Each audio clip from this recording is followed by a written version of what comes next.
Welcome back to the sweatshop. In today's video, we're going to be working on this 2013 Dodge Grand Caravan. What we're doing today on the Caravan is we are replacing these two bypass hoses. What these guys do is they take wonderful coolant from your engine and direct it to the heater cores that you have. Essentially, if you have climate control in the front of your vehicle and the rear, you will have a setup that looks like this underneath your hood. We have a massive leak from this joint here on the original equipment because it has, of course, over time decayed because Chrysler, in his infinite wisdom, has decided to go the European route and employ the use of stupid plastics as coolant fittings, which is a dumb design in my opinion. Unfortunately, most auto manufacturers are doing this kind of stupidness. Now, fortunately, this is not the hardest job in the world. It can be a bit of a pain in the ass, and it is relatively an expensive set of parts that you will have to get in this manner from the dealership. You can't just get one or the other. As far as I understood it from my dealer, they are quite expensive, but online has got you covered. You can get these parts at like a third of the cost with shipping. They also come with these upgraded steel pieces, which is great.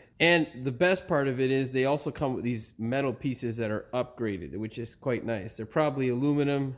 They're Chinesium aluminum most likely, so I don't know how good they'll actually be, but hey, it's still better than, well, definitely better than Chinesium plastic. At the very least, this should keep us from having any issues that tissues won't solve in the future. My opinion, this guy here looks to be the only weak link. Of course, I can't find one of these in metal. I would definitely recommend going online. Rock Auto is where we pick these wonderful things up from, and yeah, other than having to wait, the price is unbeatable. You'll see a couple of variations. I think the Dorman and the SKP or SPK, I think was what the acronym was for the company that I got these from. And yeah, we'll see how long they last. Hopefully I don't have any bad updates for you and the customer's nice and happy. Now, that being said, this thing with its heater core in the rear and front takes a mammoth amount of fluid, so make sure you have ample amounts of coolant to fill this pig up. Now, there are other manufacturers that sell you just either piece. I don't recommend getting just the one. Get a kit. The reason being is because the original pieces are made out of plastic and they are in close proximity. So when you are taking these things apart, if one of them bursts, the chances of damaging the other one is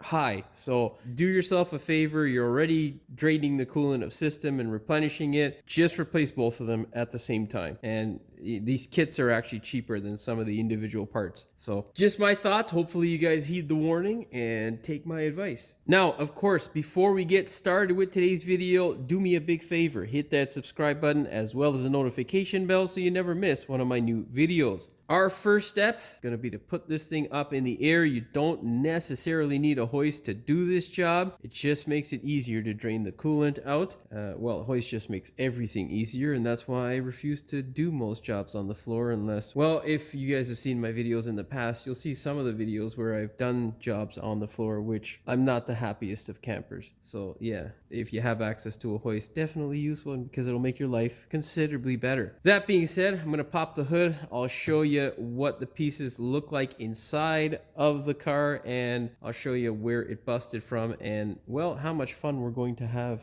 As you can see, there is one of the wonderful coolant pieces that we have to replace. This one is not the one that is leaking. No, it is the much more of a pain in the ass one to access that is leaking. And this is precisely why I say to replace them at the same time. In order to access it, you will have to get your hand all up in this region. And because this is plastic, the chances of it rupturing, because they like to decay over time, especially if you don't change out your coolant, is extremely high. And with dealerships telling people more often than not now that their coolants and oils last forever instead of the truth, which is nothing lasts forever, you put yourself in a situation where you might cry yourself to sleep if you don't get the kit. Because if you order one, you wait all that wonderful time for the part to come in, and you start tearing into the job, and then you break the other one by accident because you just tapped it. Well, you're kind of screwed. So definitely get the kit. you can see that we're not in for much of a how-to video with regards to the amount of space that I have in there. I may move a few things in order to get you guys a better visual. And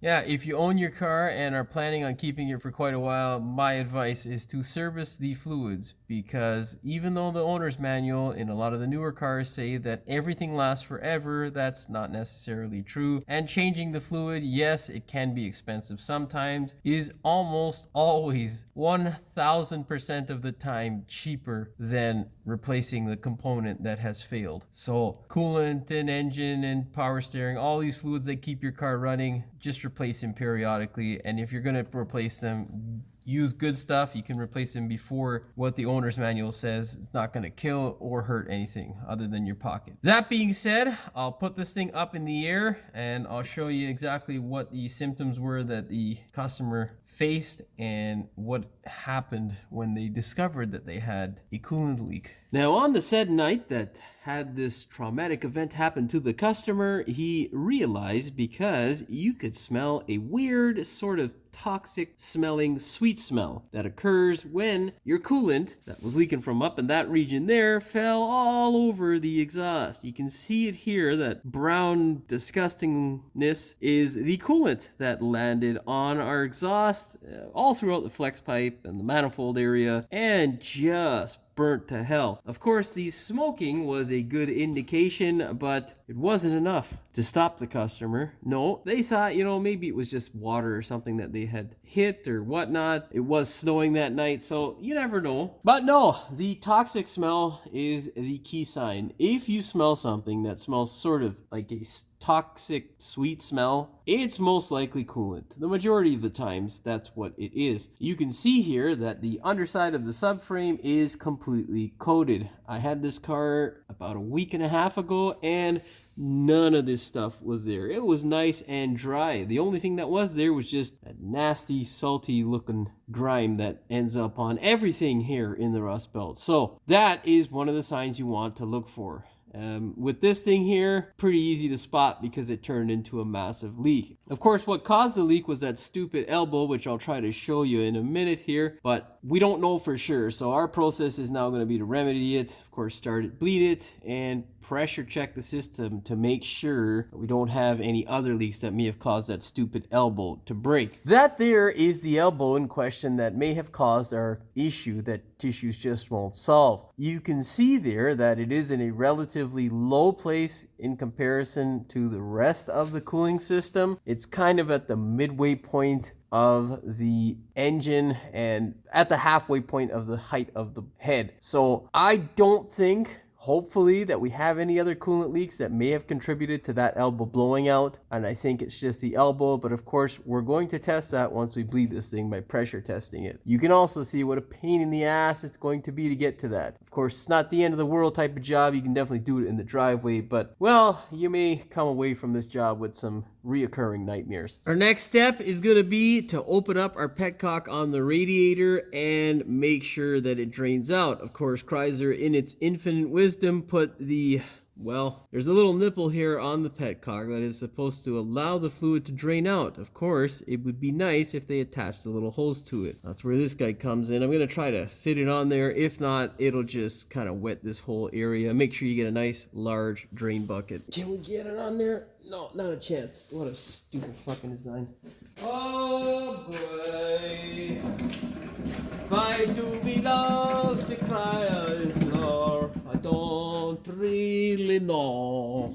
What a stupid design. Like, why really, honestly? Like, it could have just put a little tube or something here. Oh no, that extra 10 cents. Or what they could have done is just made the fucking radiator petcock come out. Like, hey, it's okay. Whatever. What to do, what to do. Now we're just gonna have shit all over the rat support.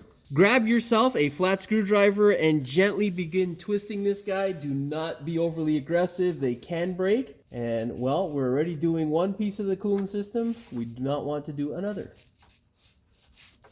If you've got to give it a lot of force in order to get this guy to break loose, well, that may be problematic. Now, what you want to do, let her drain off. Thankfully, it's not just flowing everywhere, and it is just happening. Oh, there it's coming through. So yeah, There you go. You know, that's why I was saying it'd be nice if we had a tube, but hey, what do I know? Anyhow, let this thing drain out, and then we'll lower the car, and we will tackle those hoses. Now, if you're impatient like me and can't wait, of course, you want to speed the process up, lower the car, put a drain bucket underneath, and pull your radiator cap off.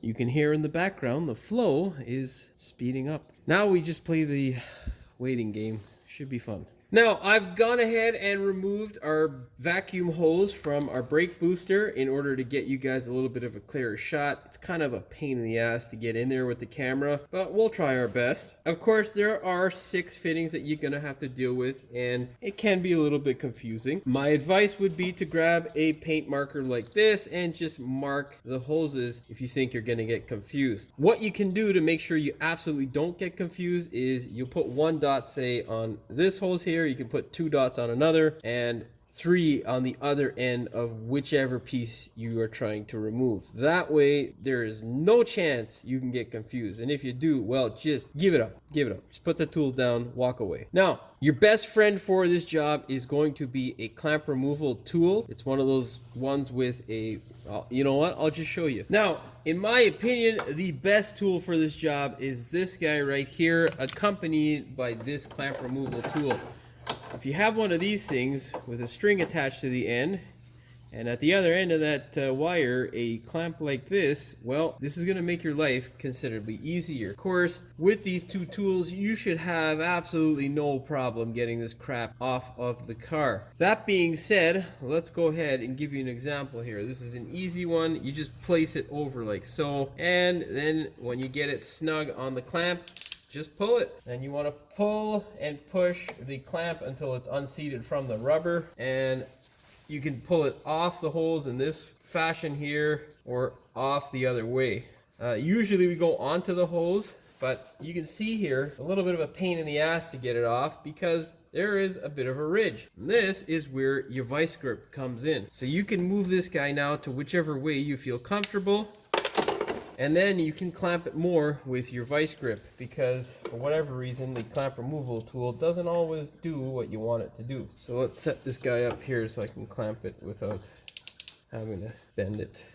Now remember, be careful around these clamps. They are a pain in the ass and they love destroying fingers. And will they break your fingernails? Well, I haven't broken mine yet, but God, does it feel like it has the capability to. So yeah, don't be a sucker because of these clamps. Now you can see I can clamp it a bit more and I should be able to get it right back like so. Now all we gotta do is repeat that 4 more times and then deal with that stupid right angle clamp down at the bottom there. And I know it's not the best angle. I hope that you saw what I was doing. Anyhow, I'll try to get you some better angles. Now off in the distance here, what you're looking at on camera is that guy there, and this top hose is the clamp that I've got to release.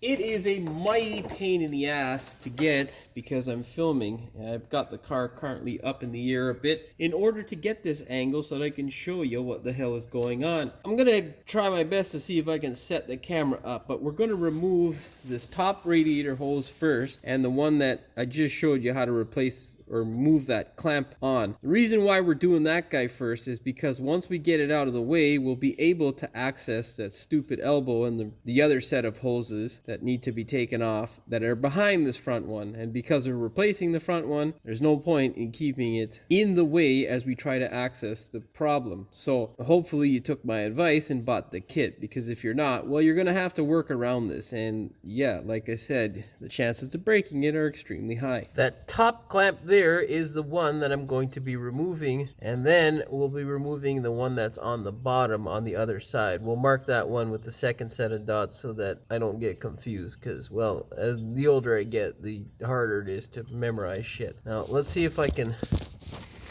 lock the camera in place and show you how I do it. Alright, I'll try my best here. Hopefully this isn't a completely useless clip.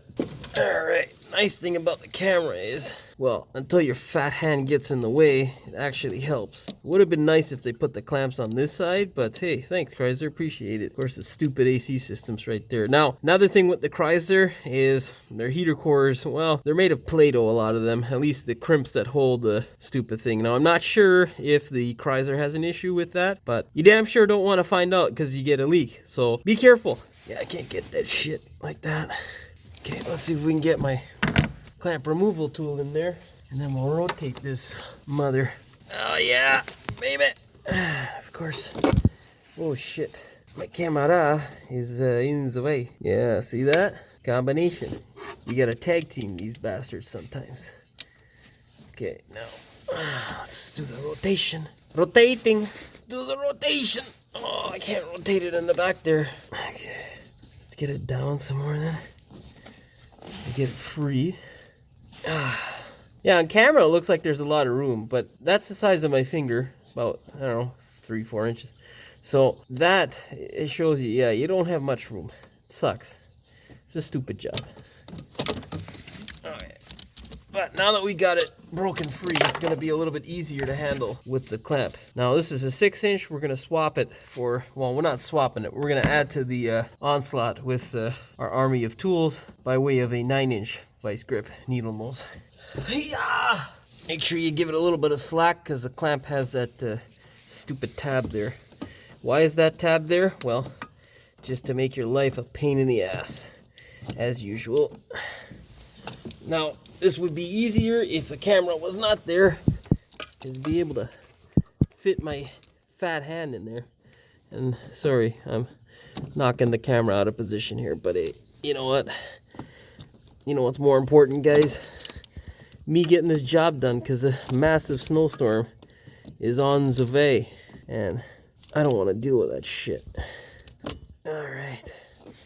Now, oh, we got a little bit too much slack on it there, but pull that hose off like that. And I'll show you guys what it looks like. There you go, see? Got the hose back and off. So now that we're back here and suffering, we're going to do this guy at the same time. Get that bottom clamp at the same time now, and just yank it back. Now, safest place for your finger with a clamp is on the back portion of the clamp. Don't have it anywhere close to this side, because if it comes out of there for whatever reason, it's going to hurt. Ow. Also, vice grips have the same effect when you release them. Alright.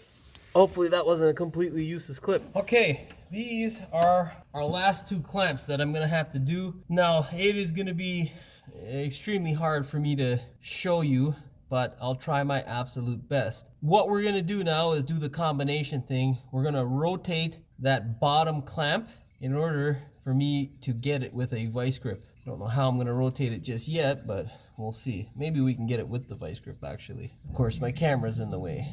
Son of a bitch. Okay, I'm going to reposition the camera, but then the problem is if I reposition it, it's going to be in my line of sight. God damn, you see what I got to do for YouTube? Alright, I'll be back. Okay, now, hopefully this works out because I can get my fat hands in there as well as my big head. Let's go ahead now and give it a shot. And you can see also too where I placed the tool. We're going to come around the back here like so. That's not going to give me enough. See, if I get that bottom hose out of the way, then I can clamp it. And then I don't know if there's any slack on these guys here. Not enough for me to feel comfortable bending them. Okay, let's try the clamp removal tool. Oh yeah, baby. Fuck. Now, be careful where you put your arm because there are a lot of sensitive things on the Chrysler that will break because their plastic is made out of Chinesium breaktonium. It just, you blow on it hard sometimes in the wrong position and it'll break. So, yeah. There we go. Got the clamp. Ow. So, yeah. Try to rotate there and that didn't work. Let's see if we can get some side angle action here. Side angle is not advised because it is dangerous, and that just there, what happened, you heard the sound, was it popping off. But sometimes you gotta be a little risque to get the results that you want, because these things are just not, they don't cooperate the way you'd like them to sometimes. Did I get it to pop there? I think I did. See, rotation doesn't only have to be back and forth or like side to side sort of thing. You can also get it to move by wiggling the shit. Now, let's get that down a bit. We'll pop this. See if we can get in there with our 6-inch vice grip. Oh man. Yeah, this video is gonna be me struggling with these clamps and a bunch of weird sounds coming out because the engine is pressing on my stomach, and I gotta put my light on because I can't see shit. There we go. At least I can see the light now. Hey, listen. You don't come off, and I'm just gonna torch this whole goddamn thing, okay? There we go. Get it to slide over the clamp. Now, I don't know if it's just my clamp removal tool, but I've had a few over the years, and finally I graduated to a snap-on clamp removal tool, which, well, if you've ever purchased snap-on tools, you walk funny for a bit after the purchase because it hurts. But it doesn't clamp it enough to the point where, you know, you can actually get this stupid thing off. Anyhow, let's move on. I'm not gonna bore you with the issues that my tools give me. Get the 9-inch, get some more leverage, and do the wiggle and break it free. Now, we've got all of our clamps free. What we can do now is start wiggling these hoses. Try to pull them off. Now, with the heater core hoses up here, these guys, you want to be careful because you do not want to really put much pressure on the heater core inlet and outlet holes, for the actual metal ones. Okay, so I'll give you an example on this easy one here, and then I'm gonna go ahead and wrench those guys off. Okay, essentially, well, let's see if I can give you one here. Essentially, you just gotta grab hold of the hose and see if you can rotate it. Obviously not, because this thing's been stuck on there for years. Now in that situation, best thing is to get yourself a pick. I'll be back. What you're gonna do is get yourself a pick like this, and you're going to work it in between the holes and the steel tube. Now, when you're doing this, you don't want to be overly aggressive with the steel tube or the aluminum tube, whatever the hell that material is. You want to be nice and gentle, because if you bend it or crack it or something, oh, it's not gonna be fun. And you know who's not gonna be happy? You just want to get it in between and then work it around the holes, separating the holes from the steel portion. Now at the same time, once you get about 60% around, all the way around, that's including the depth as well, then you can give it a twist to see if it'll go. There we go. So you can hear it making that little pop sound. That is it releasing from the tube, and then once it pops, it should just be an easy enough job to pull it right off. Perfect. Now, all you gotta do is repeat that 4 more times. It's going to be very tricky to do the heater core hoses. Now the heater core hoses, I'll show you on this opposite end here how I'm going to try and take care of that. We're going to pretend here that this is our heater core hose. It's damn near impossible to get a pick in there because the hose is basically right up against the wall, the firewall that is. So you can't get your pick in there. But what you can do is you get yourself a small vice grip or pliers, and you're gonna set it around the collar or the neck of the rubber hose, okay, like this, and then you're gonna gently just work it back and forth, very, very gently. Do not want to clamp it at all. You just want to have enough pressure so that you can unseat the hose. Now, we're going to also leave the heater core hoses for last, because that way we can twist the pipe by hand, and that will sometimes get it to unseat. You just got to take your time with it and make sure you don't go crazy, because like I say, if you damage those heater cores, nobody's going to be happy. Now get yourself a small 5-inch curved jaw vice grip. That seems to work the best with these guys here. Give it a little bit of pressure here, and then just wiggle, wiggle, wiggle, back and forth, and it will eventually come loose. Now, to prove this to you, so that you don't think I'm some, you know, blah, blah, blah talker, and I'm just gonna make funny noises and have things come apart magically, I'll show you as I blah, blah, blah. And there you go. You heard it pop. She's now loose. Check it out. See? See? See? Oh, I told you. See? Now just yank it off. Oh, yeah, there you go. There you go. That's all you got to do on the heater core side. Not impossible, just don't be aggressive with it. Now, I'm going to go work all those hoses off because I'm pretty sure you don't want to hear me make funny sounds and, well, you know how many jokes can come out of this sort of stuff, and YouTube ain't that type of place. So let's go ahead now and hit the pause button on the video, for me that is, and I'll see you guys back in the next segment. Ciao, ciao. Bye-bye. Arrivederci. I don't know what arrivederci means, if it means bye-bye or hello or whatever, but it sounded correct in the moment. Okay, I shall be back. Now, I got the other hose out, and I'll explain to you how I did it, or maybe even show you with this one if I get enough room in there with the camera. Now, we need to disconnect our final fitting. And I'll tell you, no matter how much coolant you think you got out of the goddamn thing, there's still going to be coolant inside of the system. Down there where that elbow is a clip. Now, that clip is a two-piece clip or two-sided clip. So what I'm trying to get across here, because my brains are short circulating currently because, well, this job sucks. What we need to do essentially is we need to unseat that clip. And there are two pieces or tabs that you're gonna have to press. So there's this guy here, and there's one that's exactly the same on the opposing side. A flat screwdriver or a right angle pick will be the best thing to help you with this process. Fuck, my camera's in the way, son of a bitch. I'm just trying to figure out now if I can get my hand in there without giving myself a headache. See if we can do it from both sides on top. Well, I'll have to move the camera, son of a bitch. Okay, let's try this here. YouTube, come on, baby. Let's see there. Okay. Oh, man. All right. Well, we're definitely going to get it. It's just, how am I going to get it? Okay.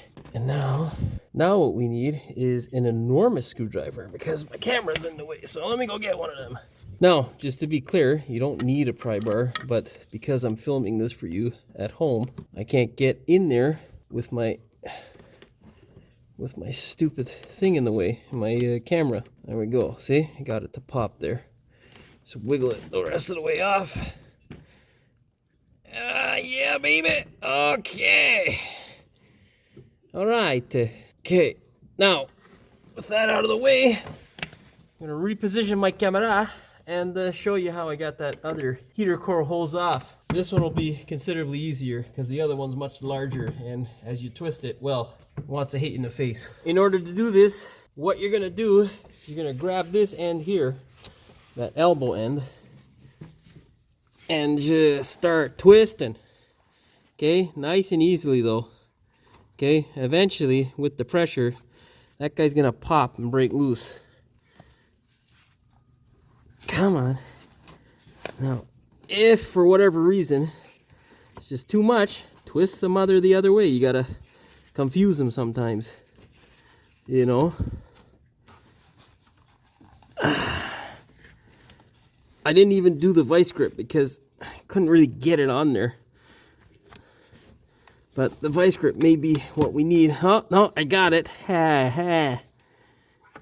See? Counterclockwise, that's what did it. All right, just pull it the rest of the way off. And now we can't take a well-deserved break. You know why? Because there's a snowstorm coming. Stupid. Whatever. I'll show you on the bench where I think this thing cracked. We gotta see if it did. Now this is the piece where we saw all kinds of coolant coming through, and I don't see any smoking guns here. I don't see a crack really anywhere. That line that you see is the manufacturing seam. That's where the plastic is either pumped in through injection molding. I'm not sure how it's made, but essentially that is a casting mark. And yeah, I don't see any smoking guns. The O-rings look okay as well, so you know, yeah, hopefully this is the only issue. But yeah, not confident thanks to Chrysler's build quality. But anyhow, this guy here was where we saw coolant dripping out of when we pressure tested it, and it was a good size leak, quite profuse. So I know for sure that this is bad, but I can't find where it may be bad. Maybe if I have enough time, I'll make up some sort of test rig and we can go from there. Anyhow, that is now garbage. What we need to do is get this clamp onto our new hose. Well, actually, we can leave this there. We don't need to remove it from this side, but we need to remove the clamp from the other side. So yeah, let's go barbarically take that off. All you need is a flat screwdriver. Ah, look, that's a good shot. You can see the puddles of coolant that landed on our transmission. Just get yourself a flat screwdriver and force that guy up, one side at a time. Whatever you do, you don't want to damage this portion of the pipe. You don't want to damage that portion of the pipe, because if you do, it might leak. And if it leaks, well, the hell's the point in fixing it, right? Yeah, there you go. Twist it. Oh, twisted it back on almost. Come on. Oh, don't stab yourself in the finger. It hurts. Oh, you bastard. You bloody bastard. There we go. Okay, now, before we go forward, we'll wipe this guy up.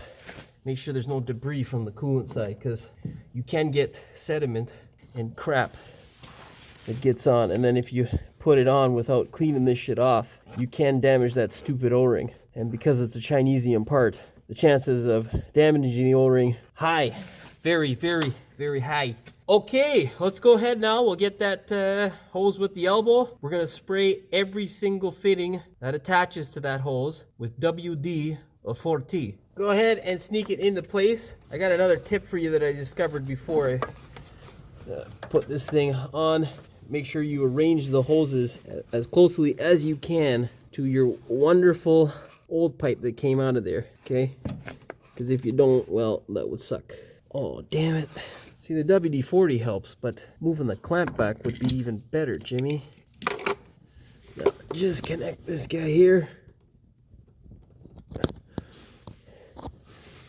Oh, it's hard to do.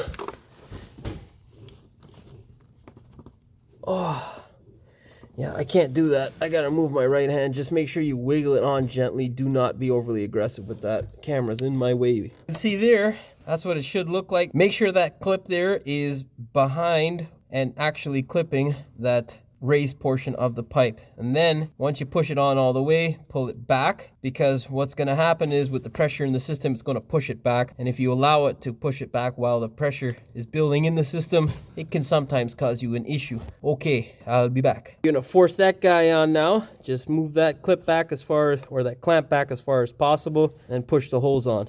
Okay. Get a device grip and use it. See how much little effort I had to put there to move the stupid thing. Get that all the way up against the hose, and then slide the clamp over. Now I'll show you a difference between the two clamps and how to set it up on the bench, because it really does make life a little bit easier. Let's move over that side there again. So not gonna get humbugged. Make sure you're over the ridge on the pipe, and there we go. There we go, eh? Okay, let's do the clamp thingy first, and now slide the hose over, and beautiful, baby. Look at that, eh? She's looking wonderful. Okay, all right, one pipe is installed. We are on our way. Now let's move it over to the bench. Okay, now two things you want to do on the bench is, of course, make sure you lubricate the stuff, but you want to make sure that you look at this guy here and make sure that the pipes are close. This guy here, close enough. This guy here, close enough. That guy there, well, not so close. Loosen up that clamp there. You don't need much at all. And what you're going to do is just twist it gently. Yeah, don't be... Oh, come on, man. Just... There we go. Break it loose. And then twist her into place. Make sure it is, you know, roughly in the same position. As long as it's comfortable, we're good to go. Then release the clamp. Now, one thing I like about these clamps, you can see, I mean, they're probably not the best quality, but there's no little tab here. You can get these guys clamped really well and get quite a bit of slack on these clamps in order to move them over the pipe, which makes your life considerably easier. Second thing you're gonna do is take these clamps and back them way the hell up. Why we do this is because, well, you don't want to do it on the car like I just had to do it. Not the end of the world, just makes your life a little bit easier, eh? Move that guy down. There you go, right? Now, that is all done. One question here. See that clamp there, right? You see this stupid thing here. Why does the OEM manufacturer do that? If anybody knows who's watching this, please let me know, because God, is it irritating. Let's move that clamp back as well. And now give it a nice spurt. WD makes everything better. Now we can put this baby back into the car. Or, well, for the first time. Just put the thing in the car, okay? Now, if you didn't mark it, remember, this Y portion points downward toward the transmission. And this guy here, that hose that comes off of this one, is the one that's going to your heater core. So, yeah, it can be a little bit confusing, but hey, you know, whatever. Not the end of the world. Heater core first.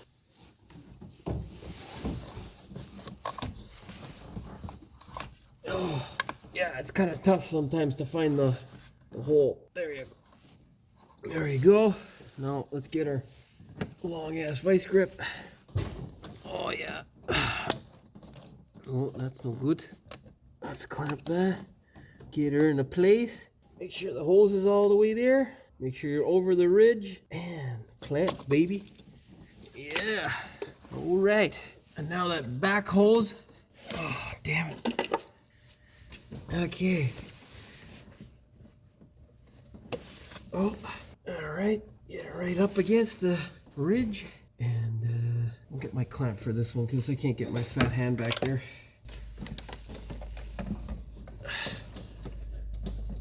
Oh, yeah.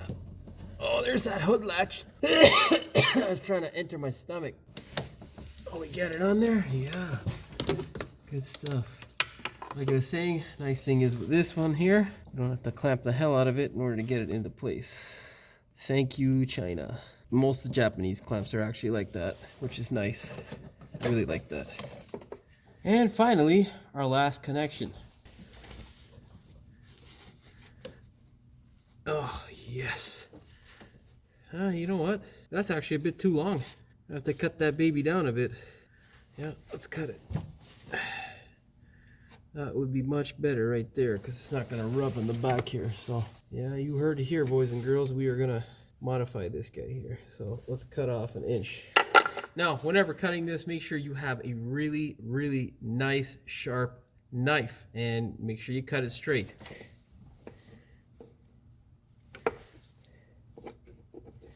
I can't see again. I'm going to turn my light on. Yeah, I usually keep my light off because it affects the video, which, you know, sucks. See that? It's a nice coat. It's a nice coat. Shove it on and look at that. We are rocking. Get that wonderful clamp on there. Oh yeah, it does feel good when the job comes together just because, you know, it's a good feeling. I mean, really, there's no other way to explain it. It feels good. Yeah. Okay, we are done with the holes. Now, if you did what I did and you remove this guy, just to make it a little bit easier to record, make sure you post a video, of course. That being said, don't forget to reconnect your vacuum hose with this guy here. A little bit of WD-40 goes a very, very long way. Of course, I should have put the WD-40 on before I gave the tip or tried to put it in. Now, this is a sensor, so do not spray it. It's probably not going to do anything if you do, but just put a little bit of WD on your hand and then apply it to the sensor. There we go. So much easier. For the vacuum hose, you don't need anything. Just shove her into place. We are good to go. Now let's set this thing back up in the air and we will wipe down some of that coolant and tighten up that petcock. Go ahead, tighten up your petcock. Make sure you are gentle with it. They don't like abuse.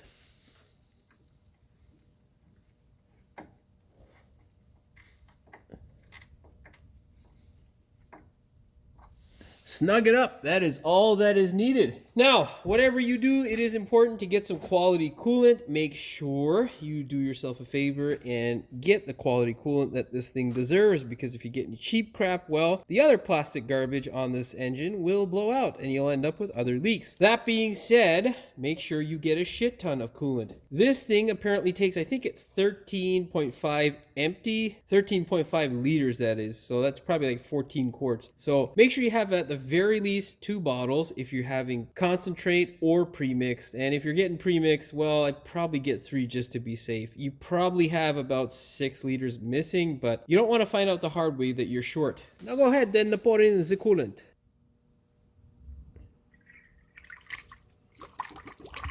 That burbling there is a good sign. That means that there is no massive leaks in the system. Of course, this is relatively boring for me, as I can imagine it is for you at home. So I'm gonna hit the stop button now, and I shall see you back. Now, with our cooling system full, it is imperative that we bleed it with a scan tool in hand. The reason being is because a lot of times you can't really tell what the temperature is just by looking at the temperature gauge. You can't tell accurately, of course. You don't want it to exceed 100 degrees Celsius, in my opinion, because when the system has air pockets, it will be a lot hotter in those air pockets. So you want to make sure that you're not potentially going to burn or damage any components where there are air pockets in the cooling system. So get yourself a scanner, hook it up, start the thing up, and allow it to bleed and get all the air out of the cooling system. That being said, I'm going to do this off camera because, well, you want to see the car run? If you do, leave a comment, and in the next video, I'll show you. Now, very importantly, before you start it up, make sure you turn your temperature gauge on both the climate control in the front and rear of the vehicle all the way to the hot side. That way, if there is a valve, it will open up in order to let the fluid flow. Also, it will allow you to feel the heat coming through the heater core, because that is usually the highest thing in the system. At least the front one is for sure. Okay, now let's go ahead and fire this thing up. I should find the key. Fuck. Where the hell's the key for this shit? Shit, the box. I did not leave it on the roof, which was, well, I should have. There you are. I found it!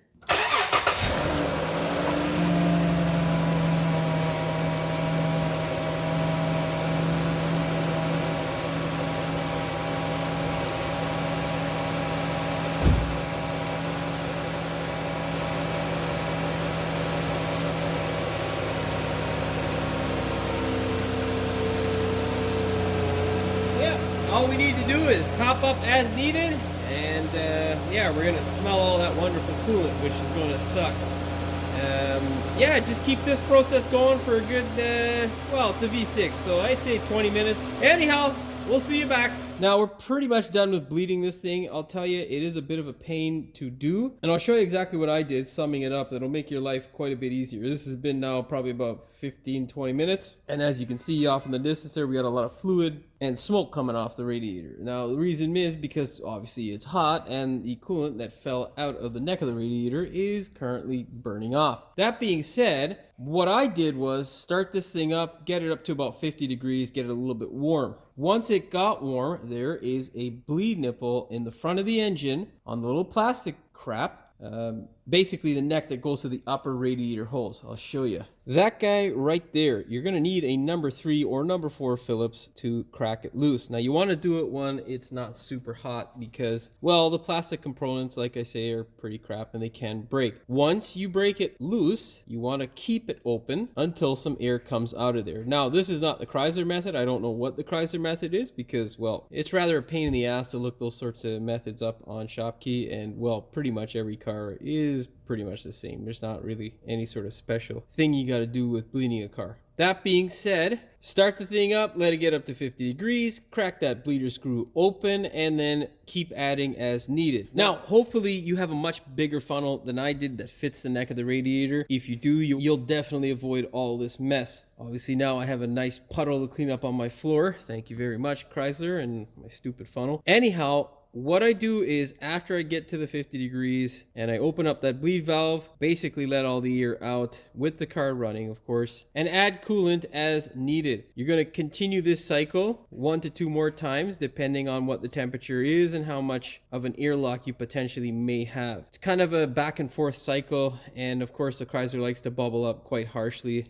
You can squeeze the radiator hose up on the top here just to help with the air coming out. Otherwise, it can build up quite a big airlock, which will push the fluid up and just splatters everywhere, which is annoying. Once you get to the point where the thing starts to heat up, I'm talking like 80, 90 degrees, then you really want to start looking at your scan tool to make sure your temperature is not going to climb too quickly. It should climb gradually. If it's climbing quickly, you have an airlock that is pretty big in size. What you're going to do is then accelerate. You're just going to blip the throttle. You're going to tap it essentially and get right off of it. Let it come up to the rev limiter, which I think is like 3,000 RPM on this thing. And that'll help push the fluid through the system. As you keep heating up, your thermostat is going to open and allow fluid to go through the system and allow the air to come out through the neck. This is a slow process and you don't want to rush it by just laying into the engine. If you blip it here and there, it's okay. You'll feel the heat pick up. If you feel it start to die off, just punch it a little bit. It comes back up. Most times you're going to see the fluid shoot out of here and then it'll suck it right back down, and what you need to do is just top it up. Of course, this is a wonderfully annoying process that has to be done properly. Once you have consistent heat for up to 5 minutes at idle in the cabin, then you can be assured that you don't have any huge airlocks that are going to cause you any issues that tissues won't solve. So you can go ahead then, take the thing for a test drive, make sure all is well in Dodgeland. And if it is, the last step then would be the next morning when you take the radiator cap off with a cold engine, and of course check to make sure that your engine coolant level is full. Also, don't forget to check your overflow reservoir. That guy right there. Luckily, Chrysler actually does a decent job with this, and you can see from this side looking downward where the max line is. Subaru, take a hint.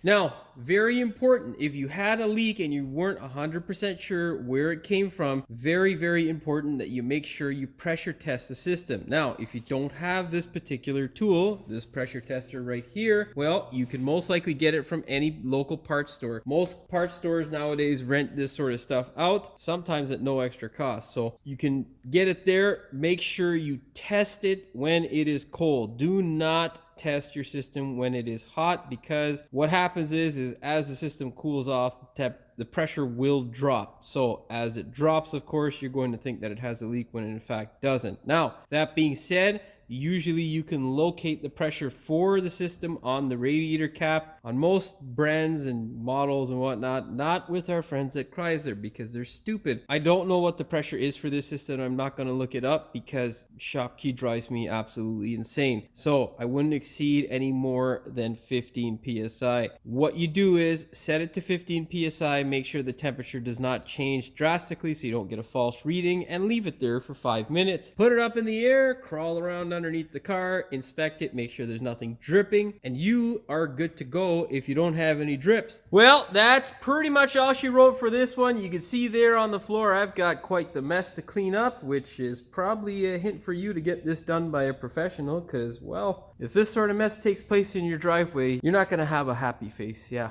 So anyhow, hopefully you found the video entertaining as well as informative. If you did, please like, share, and subscribe. Don't forget to hit the notification bell so you never miss one of my new videos. And as always, thanks for watching. We will see you in the next one. Climate control, rear.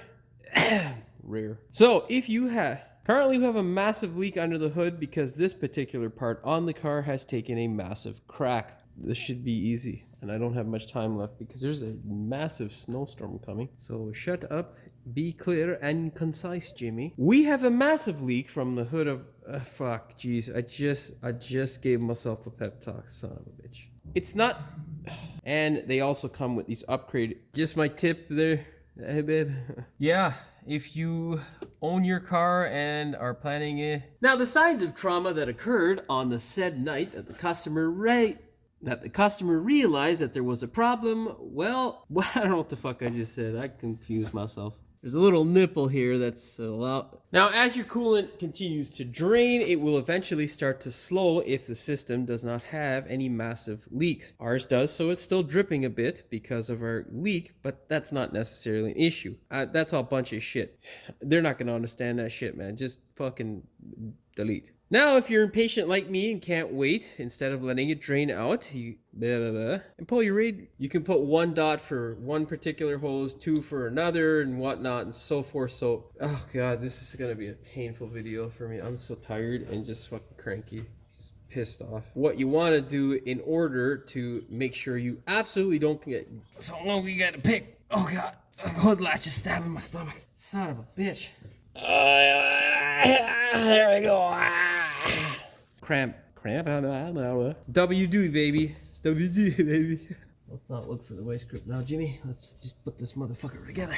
Fire the thing up, and let it bubble out or bleed itself out. Let it bleed and bubble out all the air out of the system. Fuck. Why can't I say this properly? Now, this thing is a bit of a pain in the ass to bleed. It likes to bubble and belch really hard in comparison to a lot of other shit boxes that I've worked on. That's not the right thing to say. Don't think that's gonna happen until Monday, but let's see what happens. That doesn't matter. Now we're pretty much done with bleeding this thing. I will tell you, it is a bit of a pain in the ass to...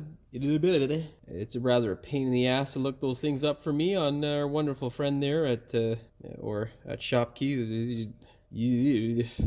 Get it up to about 50 degrees, open that guy up, shut the car off after it starts. No, not shut the car off, Jimmy. What are you talking about? What the fuck I just said. And add ear. Oh, jeez. And add water. Oh, God. You can go ahead then, take the thing for a test. Fuck. Make sure your radiator is... Oh, fuck. Do not test it when it's hot. If the pressure doesn't drop or it drops ever so slightly within a PSI, well, no, that doesn't work. Informative as well. Let's fix this fucking camera. Fuck.